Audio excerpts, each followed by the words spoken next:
Ce jeudi 7 août à Ankara, Ousmane Sonko s'est recueilli dans la matinée devant le mausolée de Mustafa Kemal Atatürk, fondateur de la République turque. Arrivé sur place le 6 août pour une visite officielle de 5 jours à l'invitation du président Recep Tayyip Erdogan, le chef de gouvernement sénégalais a ainsi honoré la mémoire d'un homme d'État dont l'héritage va bien au-delà des frontières turques. C'est dans ce contexte que le parcours de Mustafa Kemal Atatürk, souvent appelé le père des Turcs, mérite d'être revisité.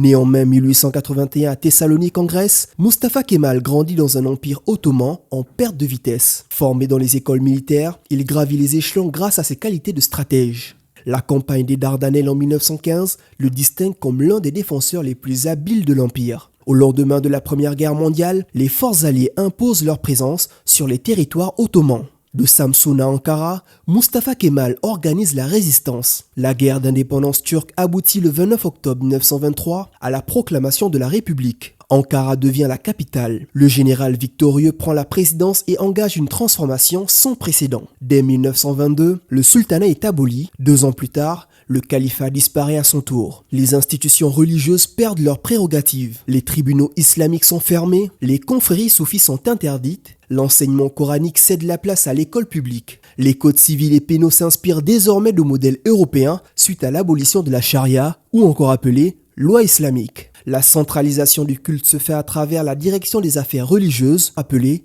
Diyané, organe placé sous tutelle de l'État. Le calendrier grégorien remplace celui de l'hégire, l'alphabet latin devient la norme. Les jours fériés s'alignent sur l'Occident, même l'appel à la prière se décline en turc. Les symboles vestimentaires traditionnels comme le fez sont désormais proscrits. La laïcité est inscrite dans la Constitution. Les 6 flèches du kémalisme que sont le républicanisme, le nationalisme, le populisme, l'étatisme, le réformisme et la laïcité deviennent la doctrine officielle. L'instruction publique est renforcée, l'alphabétisation progresse et les femmes obtiennent le droit de vote et d'éligibilité en 1934, bien avant de nombreux pays européens. Sur le plan diplomatique, la Convention de Montreux signée en 1936 rend à la Turquie la maîtrise des détroits de Bosphore et des Dardanelles. Mais ces réformes ne rencontrent pas l'adhésion de tous. En 1925, la révolte de Cher Saïd exprime le rejet des mesures jugées contraires à l'islam. L'incident de Ménémène en 1930 est une illustration de cette période sanglante. Lors de ce soulèvement, un enseignant y est tué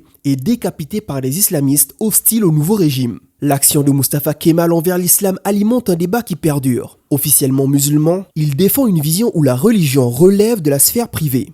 Plusieurs témoignages le décrivent comme un homme détaché des pratiques rituelles, hostile à l'influence des clercs sur la politique. Une posture floue qui nourrit les accusations d'athéisme à son égard. D'autres, au contraire, affirment qu'il conserva une foi intime, tout en refusant toute confusion entre croyance et gouvernance. Le 10